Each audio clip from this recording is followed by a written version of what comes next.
You're fine. Okay, very good.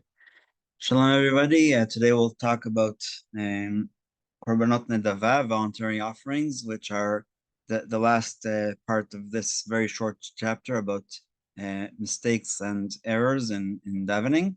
So, as an introduction to the voluntary offering, my rabbis taught me the beginning of the book of Job starts with this idea that there was a man that was so righteous that he would bring offerings just in case his children sinned. So the first 5 verses in Job begin with this idea. There was a man in the land of Oz or Utz, depends how you translate. That man was blameless and upright. He feared God and shunned evil. He had 7 sons and 3 daughters. He had 7,000 heads of sheep. In the Tanakh, almost always sheep are mentioned first in terms of the wealth, even with Abraham, Isaac, Jacob, and others. So the sheep always come first because that was the most common commodity. 3,000 camels, 500 pairs of oxen, and 500 mules, and lots of money. And he was greater than all the people of the East. And his sons had this custom, and they would do a celebration in their house, each one day, because they had 7 sons. So Sunday through Shabbat. And they called their 3 sisters to eat and drink with them. And after that 7 days, we don't know how often they did this, but after the 7 days, Job sent word to them to sanctify themselves, and then he would rise in the morning early and bring burnt offerings as the number of all of them, because Job said, maybe my sons have sinned and cursed God or blasphemed God, even in their heart, and that's how Job did all the days. So the reason why this is so important is because, as far as we know, Job was not Jewish, and so for him to bring these offerings always, it must have been voluntary. And the rabbis learn in Masechet Zvachim and other places that a non-Jew can only bring an olah, which is a burnt offering, as opposed to a sin offering or a shlamim offering, which is a peace offering. So that's the introduction for this. But basically, it shows that anybody in the world, no matter what religion you are, no matter what your purpose are, if you're bringing something to Hashem, it's going to be a voluntary offering, and it's a burnt offering, which is all to bring you closer to Hashem. And so even though he brought these offerings as a sin offering, they weren't counted as a sin offering. They were brought as a burnt offering. And the idea is that if you did sin, and there's 18 different sins that you bring a sin offering for, plus a few others, and then obviously that's obligatory. And the rabbis, when learning about the Amida, tried to connect it to the obligatory communal offerings in the temple. And so that's how it started. But again, if a person wanted to bring a personal offering, it can become, if he is Jewish, or if she is Jewish, it can become either it can be brought as an olah or a chatat, shlamim, or a mincha. But we can't bring a korban nedava, which is a sin offering. If you sin, then you have to bring an offering which is appropriate for that sin. So to continue with Rabbi Melamed, the sages instituted 3 daily prayers: shacharit, corresponding to the morning tamid offering; mincha, corresponding to the tamid of the afternoon; and mariv, corresponding to the raising of the organs and fats upon the altar, which were burnt during the night if there were any leftovers, because we're not supposed to have any leftovers for the next day. And just as when the temple existed and every individual was permitted to bring voluntary offerings, so too an individual is permitted to recite an additional voluntary Shmoneh Esrei, or Almida. In order for his prayer to be recognized as voluntary, he must add some sort of special personal request in that prayer. We do not offer a musaf offering voluntary, because that again was a communal offering.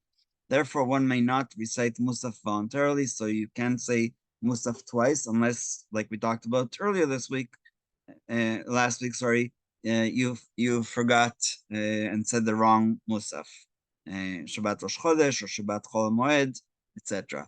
And just as we do not offer voluntary offerings on Shabbat and festivals, so too there are no voluntary prayers on those days, and you can't add requests anyway on Shabbat because of the holiness of the Sabbath. Anyone who wants to say a voluntary prayer must be certain that he is careful and capable of having kavanah, concentration in his prayer from beginning to end. If he cannot concentrate well, it is best that he does not recite a voluntary prayer at all, because then Hashem will judge you, saying, you wanted to bring this voluntary offering, but then you didn't concentrate. And the last time that happened was when Solomon brought the ark to the temple, and it says that he sacrificed that day 100,000 animals. So the question is if they could really be considered as voluntary, because how can anybody concentrate if you have to slaughter 100,000 animals in one day?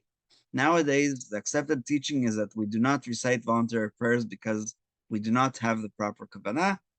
But of course, this is the paragraph talking about this idea, and so Rabbi Miller is going to explain how to do it properly. One who is uncertain as to whether or not he recited one of the 3 daily prayers, as long as the time for its recital has not yet passed, he recites the prayer and makes a stipulation in his heart. He thinks, if I already prayed, this prayer is considered a voluntary prayer, and if not, this is an obligatory prayer. That's the condition that we can make in our mind. It is unnecessary to introduce any personal requests into that Amidah, since the fact that he is avoiding uncertainty is itself the innovation. Even though we do not recite voluntary prayers nowadays, we are permitted to do so in order to avoid uncertainty. If in the middle of that Amidah one remembers that he already prayed, he continues to recite the Amidah until the end and adds a personal request to illustrate that it is indeed a voluntary prayer. This is allowed because he made a stipulation in the beginning of his prayer explaining that his Amidah should be considered voluntary if, in fact, he already prayed. Of course, the exact opposite is you can't mix voluntary and obligatory together. So that's the next paragraph. If a person starts to pray on the basis that his prayer is obligatory, thinking that he did not yet pray, but suddenly remembers in the middle of his Amidah that he already did, he must stop immediately. His prayer cannot become voluntary, for just like there is no offering that is partially obligatory and partially voluntary, so too there is no prayer that begins as obligatory and ends as voluntary.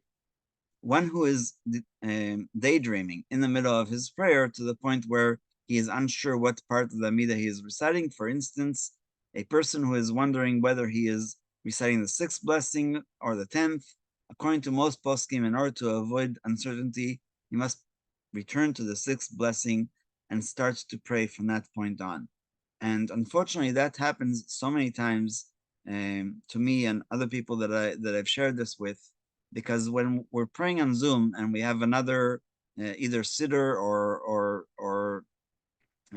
phone that is not connected to internet, so it's just that tefillah itself, you do lose concentration, and so it's hard to remember exactly, but you can go back to the lesson that you are sure that you said. So, for example, even today, I said a list of people in the 8th prayer, as I usually do. I have a list almost memorized, but there's sometimes new requests. On Friday, a woman from our community asked me to pray for her neighbor, and so I had to go back to the 8th blessing to add that. And so the idea is basically to concentrate and to try to make it as wholesome as possible, and not to say another 19 blessings for nothing. But if somebody really feels like they can contribute to their prayer and that it will add to their coming closer to Hashem, then of course they are allowed to, as far as I understand. we'll stop here. And if anybody has any questions,